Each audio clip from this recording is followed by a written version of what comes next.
Virtual Vanguard Productions. Welcome to Cooking in the Dark, connecting communities through yummy food.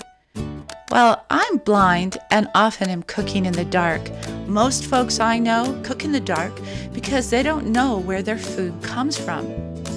This show is dedicated to shedding light on the people and the places where our food is produced, right here in Colorado. We're going to change the way you think about food, one bite at a time.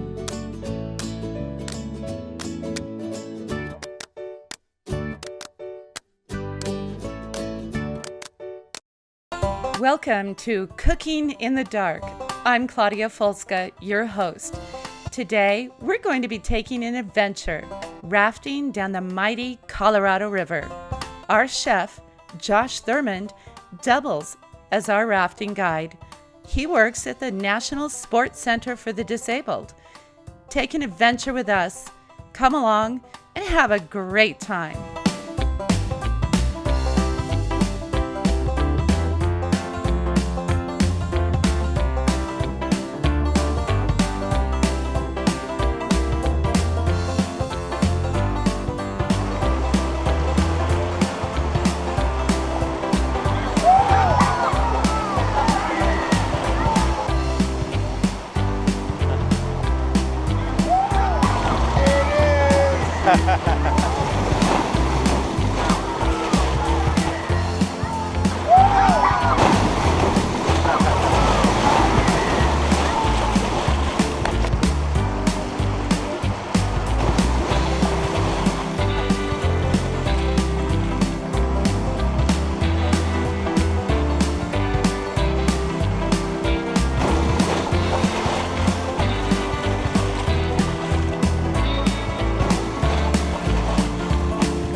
Let's listen to what Josh has to say about the Sports Center and our Colorado beef.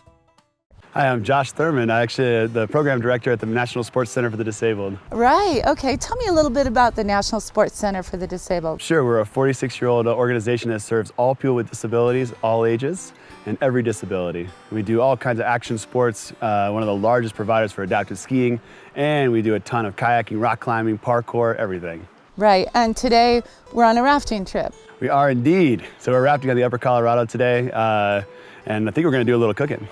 You know, I have a tendency to ask my chefs if they would mind wearing a blindfold while they teach me to cook something new and different.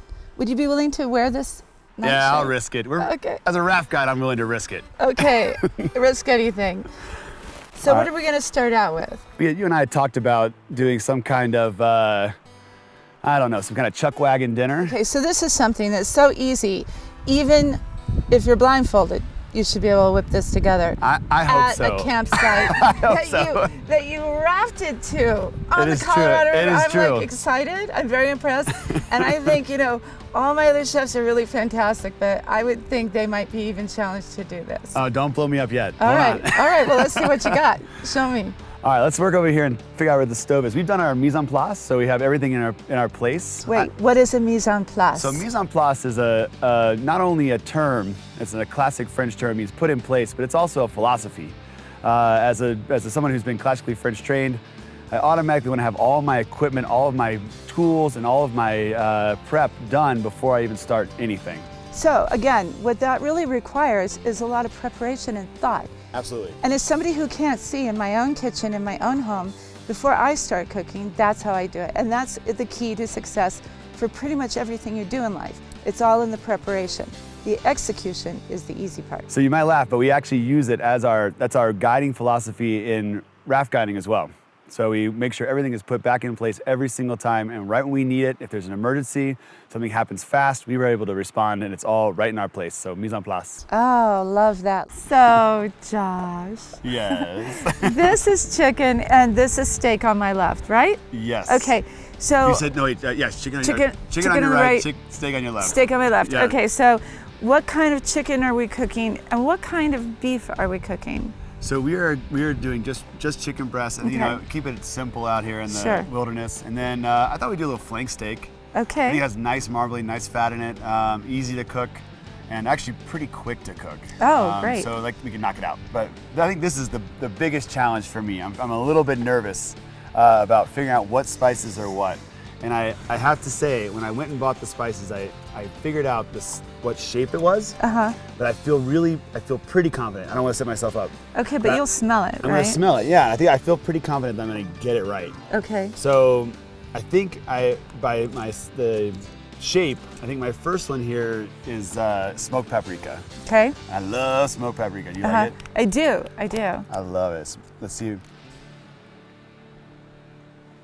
All right, that one is definitely it. What do you think? Yeah, You think that's so? definitely it. All right, right. cool. So how do you do it? How do Oh, you know I pour how it in my much? hand. Let me show Yeah. you. So just pour it in there. Pour some in your hand. You know? Wow, that's hard Yeah. to tell. No. Then put it down. Set it. I think I want more. Well, you can feel it with your fingers. Yeah. Oh, that's a lot, but it's all right. Yeah, but you got a lot of meat I'm here. gonna risk it. Yeah. All right, so I'm gonna use And these. it's not like cayenne pepper. No, it's No, good. it's So nice. so I'm gonna use that same cup, Okay. because I like to cook out of this cup. Okay. When I'm out in the Oh, you're woods. mixing it all together in one Uh-huh. cup? Yeah, oh, definitely, Oh, definitely. you're not doing one after the Not other. straight into it, no. Just so I can control it a little bit better. Right, okay. That's clever. I always say my fingers are the best tools in the kitchen, you know? I totally get it now. Yeah. It took me a hot second to figure out why I had to touch everything, but now I got it. What's this? That one is garlic powder. Okay, open it. I'm guessing. Let's see. Shoot, let's see. I got a lot of onion powder on my finger. I think it's gonna be garlic. I think so too. Definitely. Nailed it. Yeah. Yeah. Okay, so just throw the whole thing in there. Right? Do it. Let's do it. Okay. The whole thing? Yeah. You've got a lot of meat. Yay. Let's go Okay, for it. right. It's a small bottle. That was all of it. You want to make out later? This might be terrible. Probably not. I don't think so. Okay, it's getting there. All right, so let's see. So that was garlic powder and onion powder, right? Not Yep. salt. Definitely this is not salt. Definitely That's not important salt. to Yeah, I remember. actually never use any of those Okay, salts. right. And they also oftentimes have MSG in them. So I totally don't want to. Right. Okay. All right, definitely black pepper. Okay. And I like love it. cracked black pepper, but Okay. right now Yeah. we're out in the woods. Do you want all of that? No way. Oh, I don't think so. No. I'm How gonna much? I'm gonna do another fistful. Okay. All right. Okay. And then a mix. I'll mix it. I'm mixing. Oh my goodness gracious. What else are you putting in? All right, we're gonna put some sugar in there to help it caramelize, Ooh, okay. get some sweetness. So I've got my sugar again, Yeah. and we're gonna do a fistful of that guy. Okay. And I might taste it. Okay. I taste everything all the way Yeah. through, like over and over and over again. Okay, So- now it's up to you. Oh yeah, all right. So Take this is it away. This is a sweet spice blend, I think. How about if I pour some of this on the steak? Can I do the steak? What is it? Oh, this. Your Oh yeah, spices? do it, yeah. I'll put it in my Absolutely. hand, right? Put it in my hand. Here's your stuff. Yeah. Okay. So here's what I do. Yeah. See, like I put my hands together and then I rub them back and forth. Oh, nice. You know? Got it. Just kind of so evenly, kind of like you know the sugar, the sifter. Yeah. Kind of like a sifter. Go for it. Yeah. I'm doing it. So I covered it all over. Yep. Okay, both sides. It's almost. You have it's 3 in- pieces in there. Yeah, I know. And one is completely covered. one is half covered. Oh yeah, there we go. All right, you want me to Yeah. get yours too? Yeah, Okay, I'm gonna do your hand technique this time. right. Just totally can't tell. Yeah. Make sure I actually hit it. All right, there we go. See? All right, yep. Pour it through your fingers Yeah, and I you totally can did. know. Right over my hand. Just doing it. All right, that feels right. Yes. And then meat. I'll- You want to do it? Yep, You're I'll take all care of over my it. Do it. steak, okay.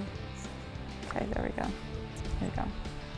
All right, we got all our seasonings on. Yes. We've got our olive oil. Yes, I think we're ready for the grill. okay.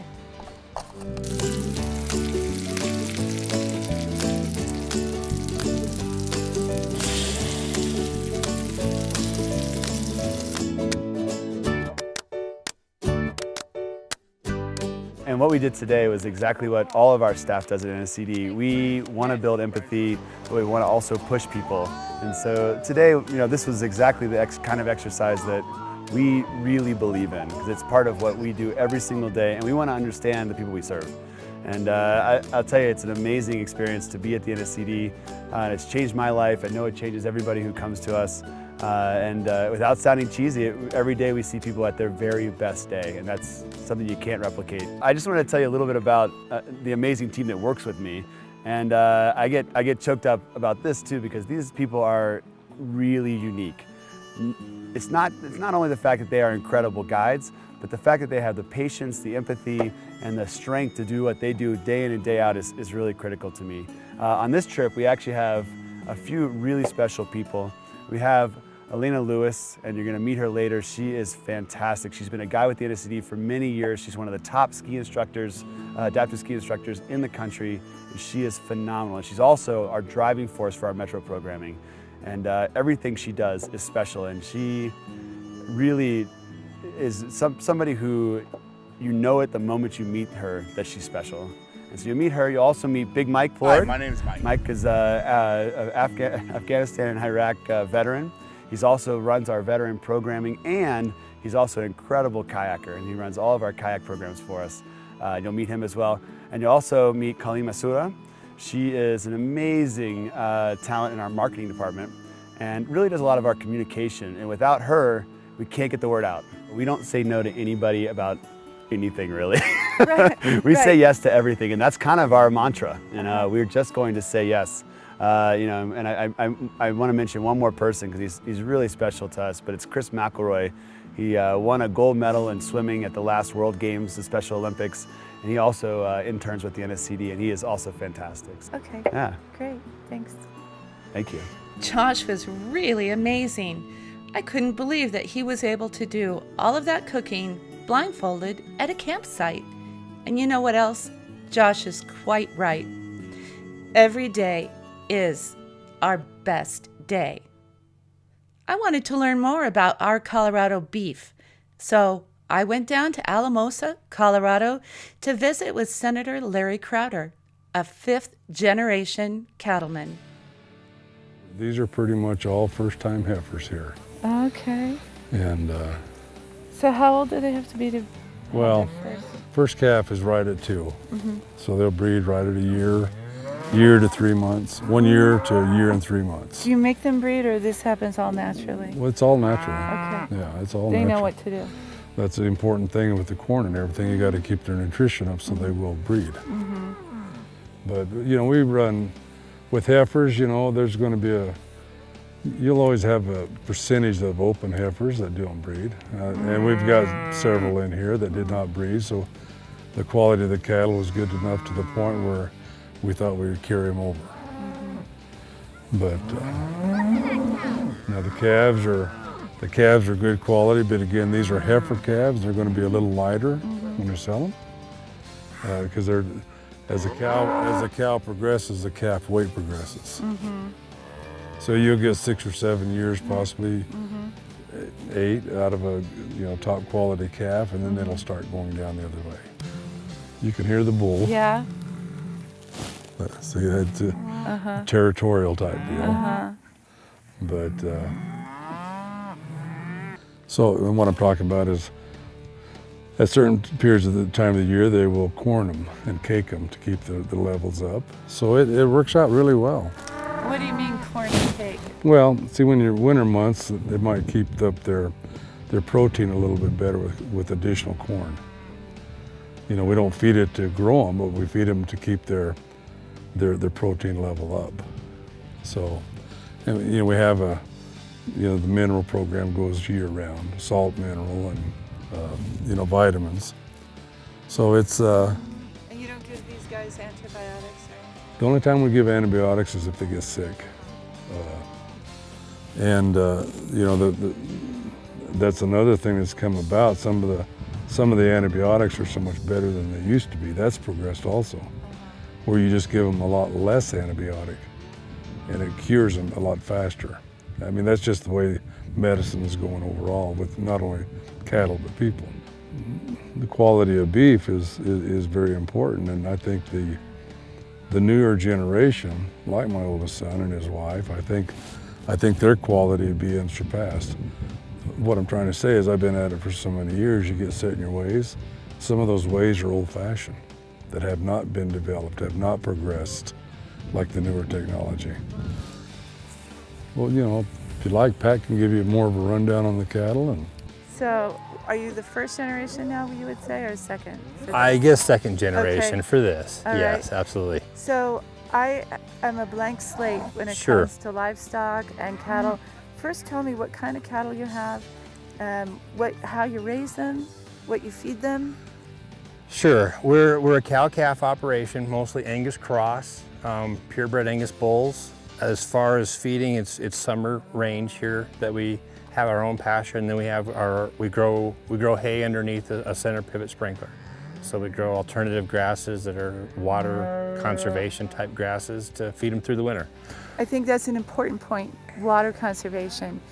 One of the things that we know is that water is the lifeblood, really, of everything we do, from, you know, the crops that we raise and the cattle that we have, or any other kind of livestock. Right. So, you know, I think there's a lot of impressions or perhaps misunderstandings, I'm not sure, about how folks use water and irrigate, whether they use a flooding system or drip. And so, can you talk a little bit about how you all conserve water and support your livestock? Yeah, I mean, there's two things. In this area, it was mostly alfalfa, and alfalfa is a very thirsty type of feed. It takes about 3 acre-feet of water to grow a crop of alfalfa. So we plowed all that out 3 or 4 years ago and have gone to an alternative grass. It only needs about 12 inches of water to grow a crop. And then most of our pasture land, this is not farmable ground. And so that's another thing too. A lot of this is sub from the river. So it's not irrigated except for maybe a year or two when we have the springs runoff, or early in the year we have spring runoff. But for the most part, it's just river bottom ground that's irrigated by sub. It does get flooded early in the spring. So that's kind of how that works. Another thing that we did this last year is grow winter rye. And just to capture the snowfall, capture that natural moisture that would otherwise be wasted, but we can utilize it to harvest an early spring crop. But anyway, I'd like to welcome you to the San Luis Valley, and it's been a pleasure talking to you. Thank you. So many people enjoy the gifts that we get from the great Colorado River. I know one person who's particularly knowledgeable about the Colorado River, and that is the Colorado Supreme Court Justice Gregory Hobbs. We spent some time together along the banks of the Bear Creek River, and he has some poetry to share with all of us. What a gift. Coloradans, to each of us the land, the air, the water, mountain, canyon, mesa, plain, lightning bolts, clear days with no rain, at the source of all thirst, at the source of all thirst-quenching hope, at the root and core of time and no time, the Great Divide community stands astride the backbone of the continent, gathering, draining, reflecting, sending forth a flow so powerful it seeps rhythmically from within, alive to each of us, to drink, to swim, to grow corn ears, to listen to our children float the streams of their own magnificence. out of their seeping dreams, out of their useful silliness, out of their source mouths high and pure, the great divide. You and I, all that lives and floats and flies and passes through, all we know of why. If we could talk a little bit about, you know, the first run of the water, that we are at the beginning of the entire watershed, is that? Yes, we are. We're at the headwaters of the four great rivers. You know, you take it clockwise around Colorado. On the north side, you've got the Platte, and then down to the Arkansas on the high plains. These rivers are coming out of the mountains on the east side. And the Rio Grande is the third great east slope river, really, because it comes out of the San Juans and then flows, of course, down the Rio Grande to the Gulf of Mexico. And then on the other side, all those great tributaries that form the Colorado River, which is born in Colorado. Right. In Rocky Mountain National Park, and then flows down through Grand Junction and then out of the state through Utah, and then crosses into Arizona, Nevada, California, a little piece of New Mexico along the way there too. So the 7 great Colorado River Basin states on the west side of the divide. So if we could talk a little bit about you know, the value and how we as Coloradans can appreciate the fact that our water is pure. It's not a second or third recycled as it is in so many other places where they've taken gray water and cleaned it or... Well, the water purification treatment techniques are tremendous, but of course we have the best water there is, right out of the snowmelt. And that really is the source of our water and our contribution to 18 downstream states and the Republic of Mexico. The snow deposited there out of the Rocky Mountain storms, and if we don't get it, we head towards drought. Right. When we do get it, we head towards maybe just enough, because we have to share it. There are these agreements among states to share the water resource of Colorado with other states. We couldn't just monopolize it ourselves. So we're only able to consume about 1/3 of the water that Colorado produces, that is, we Coloradans, for all the things we need to do, and then 2/3 must go out of state. But one of the great things about that is that there's a lot of stream flow, if we marshal it right, that will go out of our boundaries. Now, of course, we grew out of farms. That's how Colorado came to be. The 1858 gold strike, the 1859 people that came in looking for gold, but the great treasure, the enduring treasure out of our state, the rivers.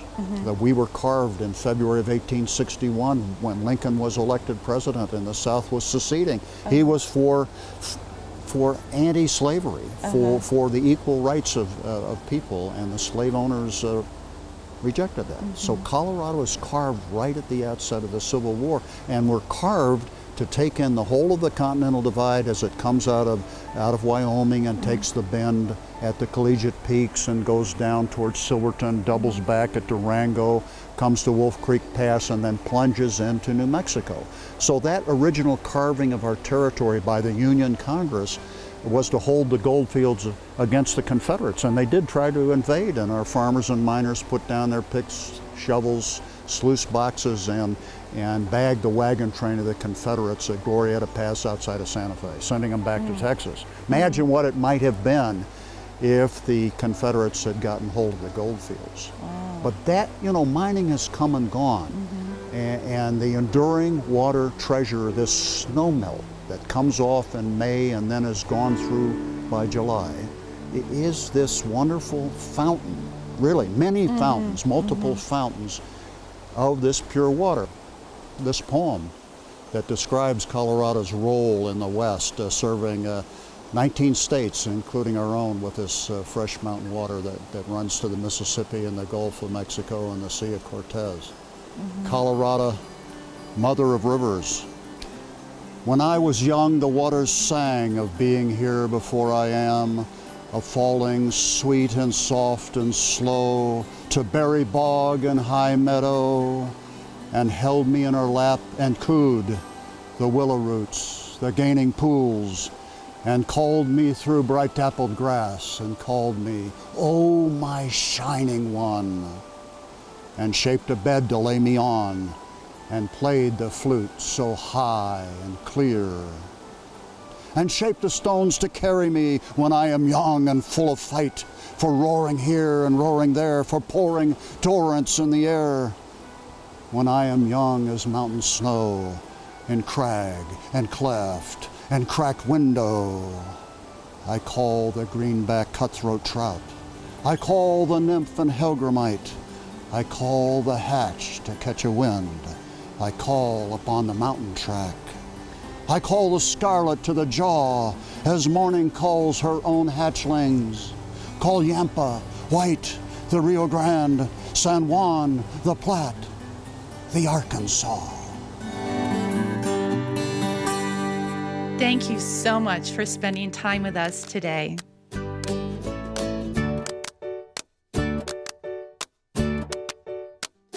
This program was brought to you by the generous support of Virtual Vanguard Productions.